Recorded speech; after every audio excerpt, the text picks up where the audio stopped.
I am Daniel Lucas, and welcome to Book 101 Review.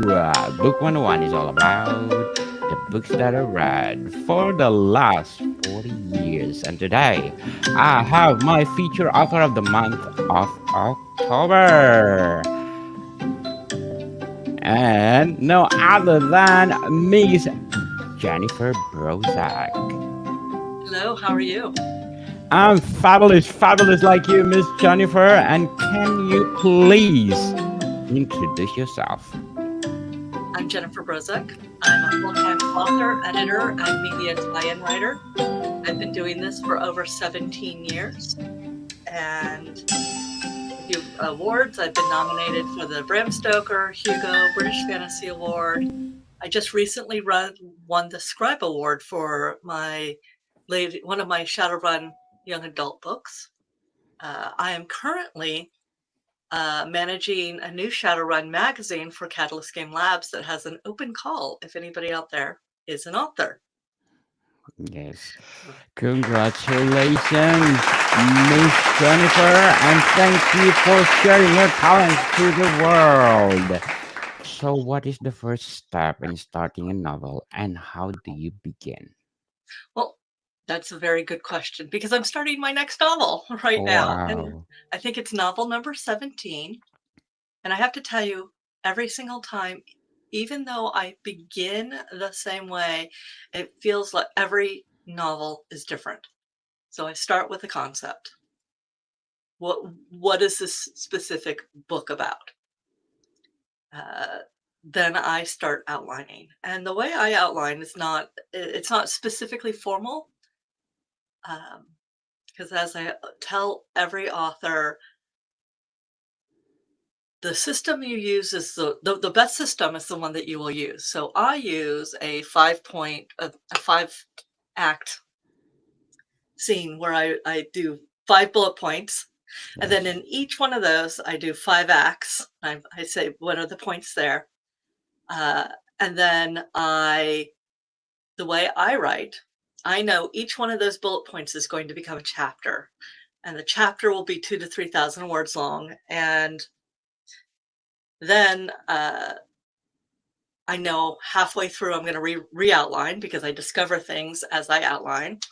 And then at the 2/3 mark, I'll do the same thing because usually towards the end of a book, everything runs off the rails. But starting is the hardest part for me. So I I will write the outline and then I will stare at a blank page for, I don't know, 1 or 2 days, sometimes a week. And then I will write a terrible paragraph, A just terrible. terrible, an opening scene, Okay. uh, because it's so much easier to edit what's on the page than to create wholesale. So if I put something down, anything down, I can come back and fix it in post, as they say. I can edit it and make it better.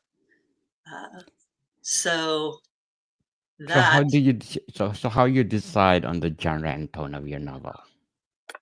Well, if I'm under contract, that kind of narrows the bandwidth.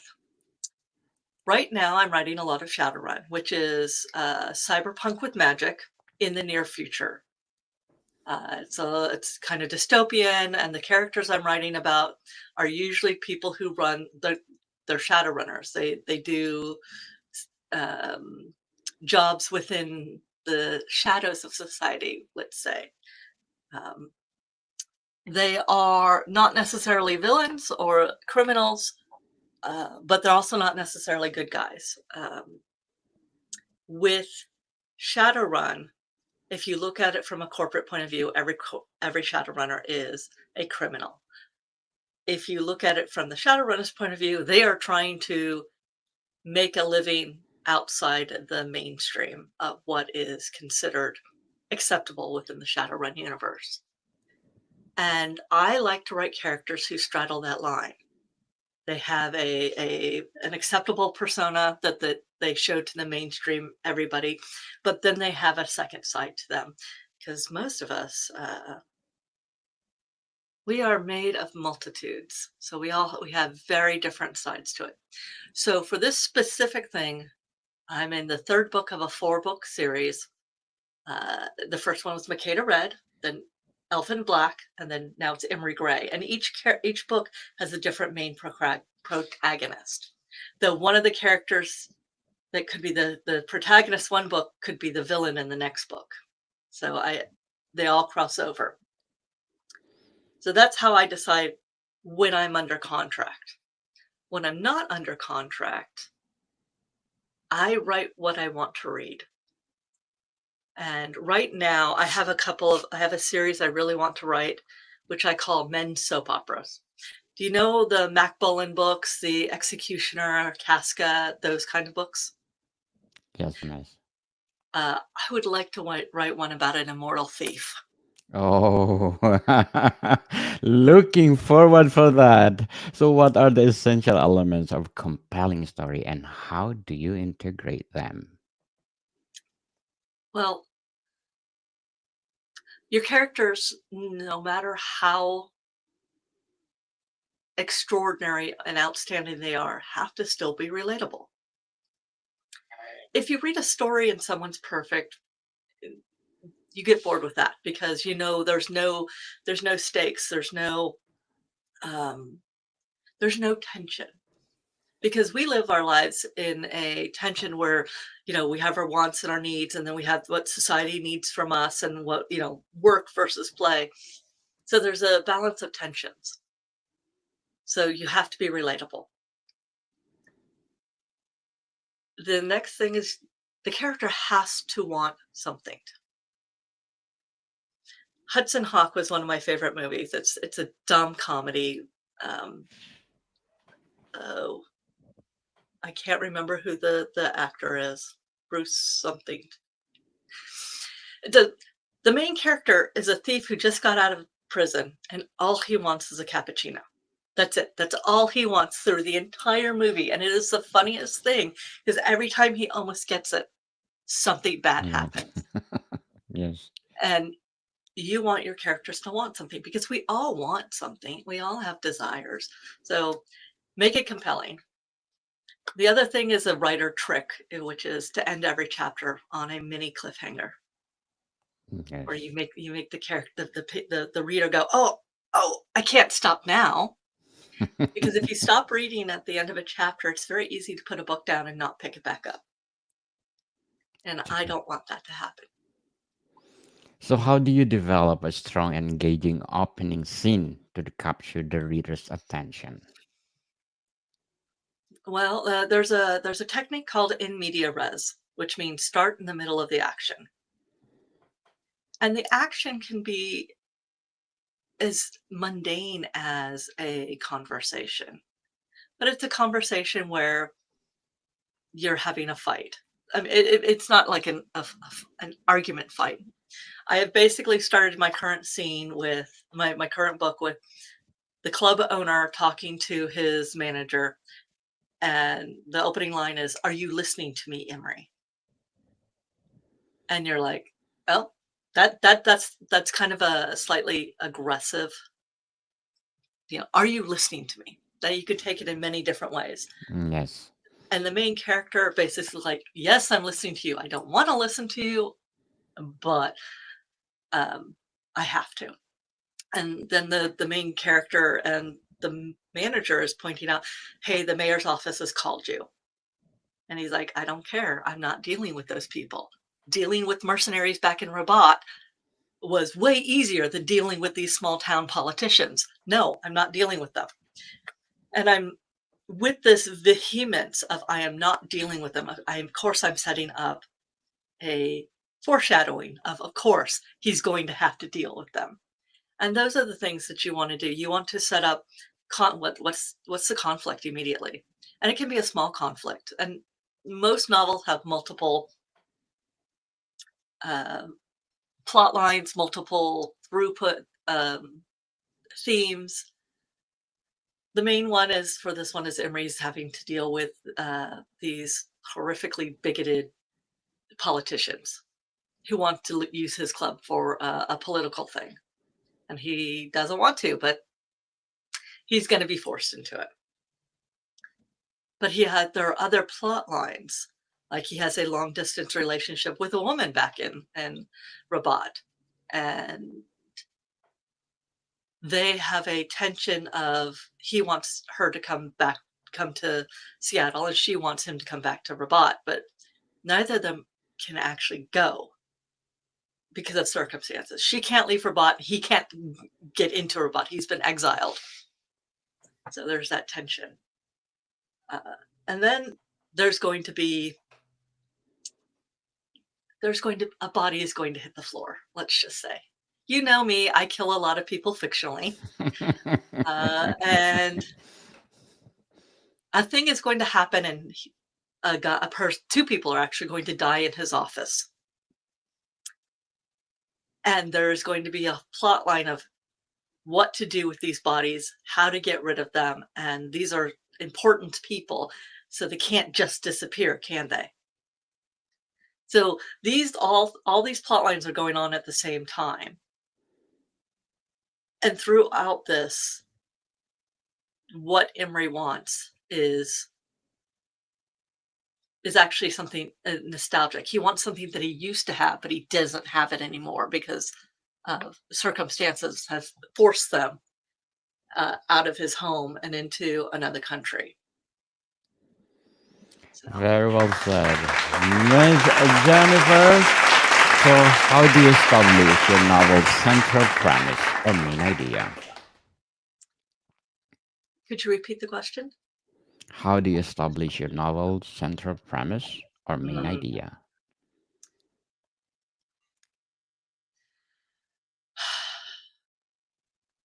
So Shadowrun is a tie-in, and that means I'm writing in someone else's world. So whatever story I write, it has to fit that world and what is needed there. So whenever I establish what the main premise is, and in this case, it is fighting against the political machinations. And it's very small stakes. I tell micro stories in a macro universe because Shadowrun is a worldwide story, and it's been around for 35 years as an IP. So there are certain themes that are always in a Shadowrun novel. The main characters are always fighting against the authorities or who's in charge. They are often doing something that's considered illegal, and a lot of times it is illegal because, they're running the shadows. Theft, murder, kidnapping, whatever it is illegal. And they know it's illegal, but this is the life that they have chosen. So the main premise is often not necessarily that the main character is a good guy, but they are fighting against what they consider is an injustice of some kind in the world. I edited a novel by Russell Zimmerman called Dark Synergy, also Shadowrun. Incredibly satisfying novel. His main character is corporate, which is the general enemy of Shadowrun. But he has to work with it. He's corporate. He enjoys being corporate, but he has a conflict with other people within the corporation who he feels are not living up to the ideals of the corporation. So he still has that conflict between their doing an injustice, but I have these rules I have to follow, but I'm going to have to break these rules in order to do what I believe is right. And that is the core of almost every Shadowrun novel. Even at its basic level. I mean, I've run stories where the main plot line was, how can we steal something so we can make money to have a party? It can be that simple. Yes. So what is the importance of having a clear protagonist, and how do you create one? A clear protagonist is one you would recognize without having dialogue attributions. To give you a visual example, at the end of many of the Marvel movies, there's the credit scene. You have a person there, and a voice comes from off screen, and you never see them, but you know exactly who that person is. When you're writing, you want your main characters to have a clear voice. They have a clear want, they have a clear, specific way of speaking. They react in a common way. So when they don't react that way, it is a shock. Because a lot of times you need that because stories are about people being forced out of their comfort zones and being forced um, to do extreme things, and so they have reactions. So, clear character is one that you know what their normal reactions are. This scene in the club in his office, having this conversation with his club manager, actually references them being Shadowrunners and him leading the team, and the way the two of them communicate with each other is one that was established 2 books ago. And when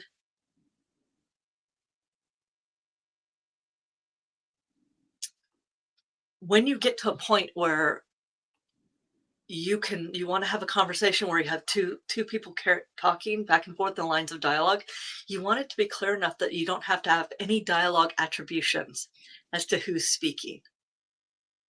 You can tell by the tone and the words used and the rate, the pace of speaking, who's speaking. I mean, you want to have the dialogue attributions, that helps. But if you can have a conversation of 6 or 8 lines and you know who's speaking without the dialogue attributions, that's a good way to know that you have a clear vision of who your main characters are.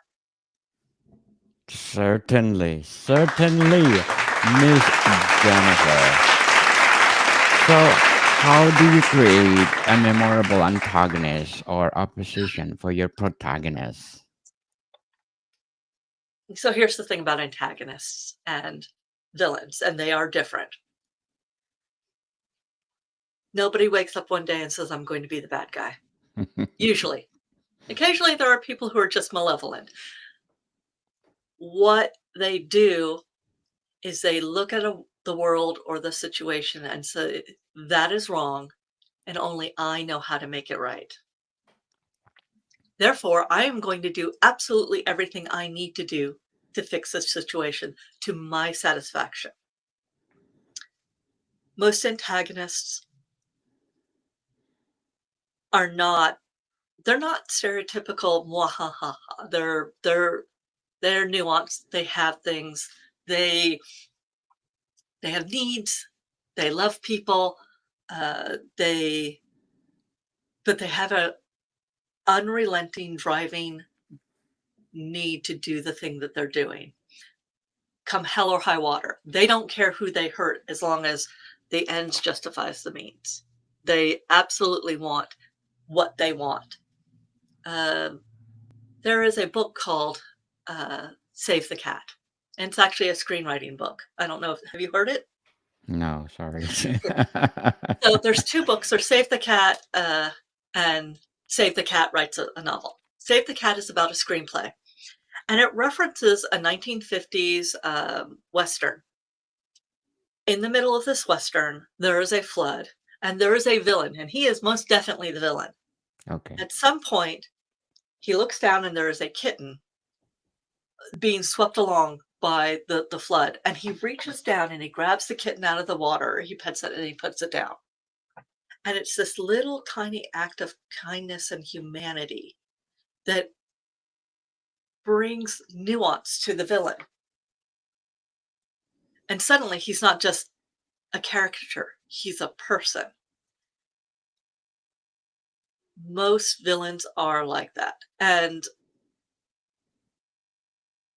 When I'm writing one, I like to keep all of those nuances in mind. Now, the heroes and the readers don't necessarily need to see all of those nuances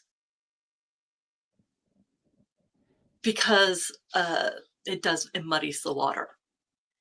You want a villain to be a villain. You want them to be an antagonist. Um, but this can be hard, especially if in some cases they're right. Yes, I agree. So, how do you determine the point of view for the first person or third person that Mm. best fits for your story? So sometimes it's genre, sometimes it is the age, young adult versus adult. Um, there are certain Okay, so back in the day, there was a point of view called Universal. One of the most famous books is Frank Herbert's Dune. You could be inside anybody's character's head at any one time in the story. That style of narration has fallen out of favor. So, by and large, if you're writing young adult, you are either writing first person, which is just the reader and the character know only what the main character knows. There's a difference between close and not. Close, first person, you're in their head. Close means there's like a camera sitting on their shoulder, but not inside their head. So you see everything that the main character sees and hears it, but you don't necessarily hear their thoughts. Um, Otherwise, most people write third person or third person closed past tense. There are very few books that can or stories that can be in second person. And one of the best horror novels I've ever read was Dark Harvest by Norman Partridge. It's actually apparently just become a movie, and he wrote it in second person, and it was amazing. Second person basically means you are the character that you're reading about. It's really interesting. And the prose is you already know what's happening, even though you as a reader don't the first time you read it. So there's a really hard, I mean, it's really tricky talent to give information without saying, Bob, you know that this happened. No, you lay down world building in a more subtle way. So for me, I write most comfortably in third person because then I can switch between character points of view. Now, you can do first person and have multiple points of view. You just have to use different techniques, like one point of view per chapter, and you can jump between the two characters in their heads. I did that for my BattleTech Rogue Academy trilogy. For the first two books, I had 3 points of view characters. For the third book, I had 4 characters.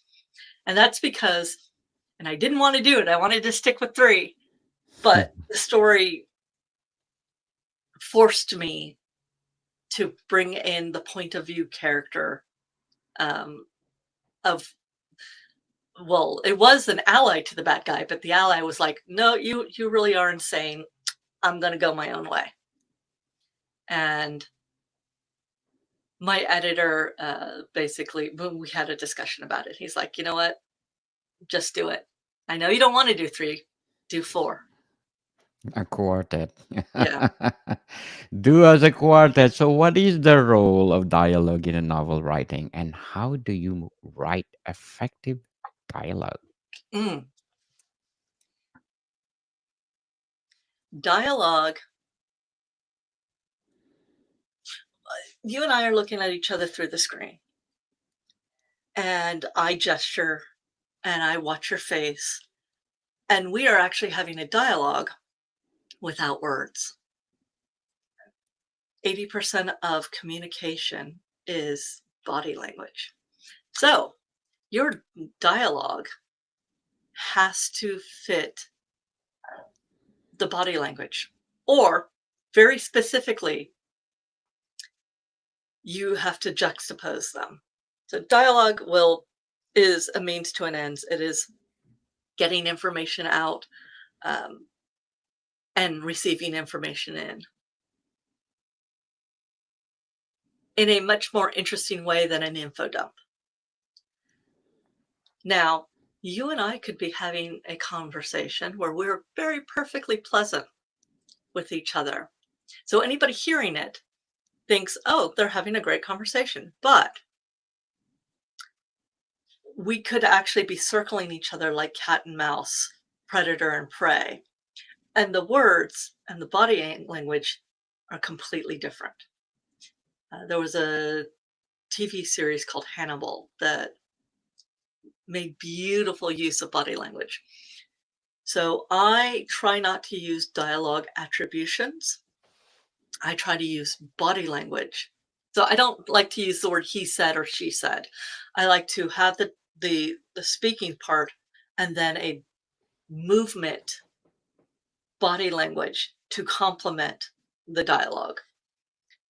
And the importance of dialogue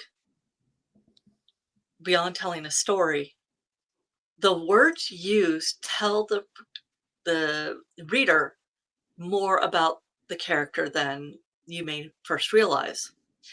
There's a difference between I will get there at 5 o'clock and I will arrive at 5.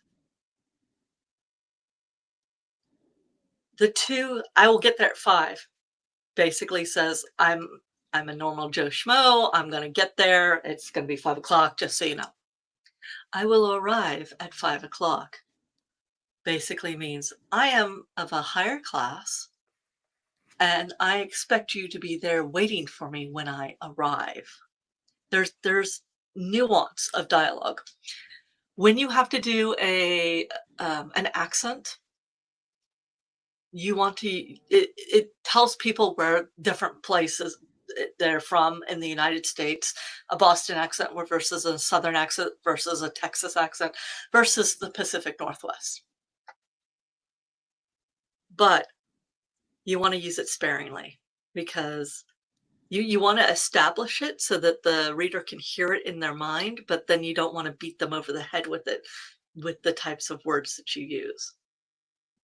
So dialogue, beyond telling the actual story, tells you so much more about the characters, where they're from, how they grew up, what is their education level, do they code switch?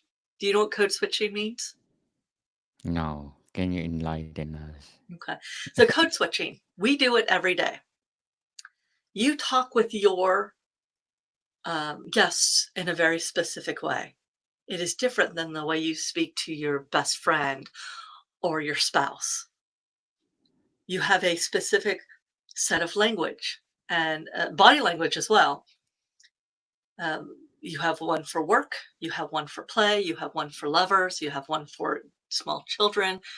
You, everybody code switches on a regular basis, and sometimes it's not. It's because it's necessary and not comfortable. For example, I grew up military. There is a certain set of languages and words and body language you use on a military base. You stand up straighter. You talk about, policing the area. Then did you go on TDY?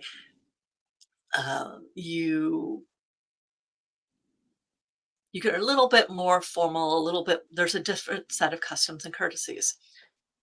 A main character, and I do this frequently, will have a specific type of language to speak when they're speaking to their superior boss or the person who has power over them, than with their best friend or the person they have power over. And the tones and the words used and the language will all give you clues as to where they are in the hierarchy, how they feel about this person, I had in a previous book, Elfin Black, you have a main character's asking somebody for something. And he was just like, all right, this ain't my first rodeo. I've been here before. But the phone rings. And he has to answer it. And he's like, oh, yes, sir. Absolutely, sir. No problem, sir. Of course, sir. And he puts the phone down and there's a moment and he just starts swearing. Like truckers dialogue from the Navy background. Like he swears. And then he's done. And then he turns back to the main character and he's like, all right, chummers. That there is the person I have to deal with. And he has something that is bothering me. So I'm going to make you solve my problem for me. If you want me to help you, you have to help me. And so there's the language used tells you how they feel or what is the mask that they had to put on because he hates his boss, like flat out hates him. Yeah. And you know that by the way he puts the phone down and then he just like, I hope very bad things happen to you. Very well said, Miss Jennifer. And to sum up our discussion, what are your short-term and long-term goals in writing? Why don't you give me a hard question? Okay. Short-term and long-term goals. Well, I've got 2 more novels that I am under contract with for Catalyst Game Labs. And one of those novels is due by the rough draft is due by the end of the year. So I'm going to call that a short term, but most novels is long term. I am turning in an anthology I'm editing today. I have one more story to edit after this. And I have to get the first issue of Augment magazine in the can for its February release date. So that's my short term right there. Oh, also, I'm running for Syphilis president. Oh, that's coming good on. luck. Yeah, thank you. But long term, I would like to see that the magazine works, do the full year. I'd like to finish these 2 novels, and I'd like to actually start that Immortal Thief series. Yes, people. Miss Jennifer Brosak, award-winning author. And can you please invite our listeners to support all your books? Well, the best way to find my books is to go to my brand new website, jenniferbrozak.com. It has a newsletter, which you get some free fiction on if you sign up for it. It's once a month because my PA makes me do it. And all of my books are listed.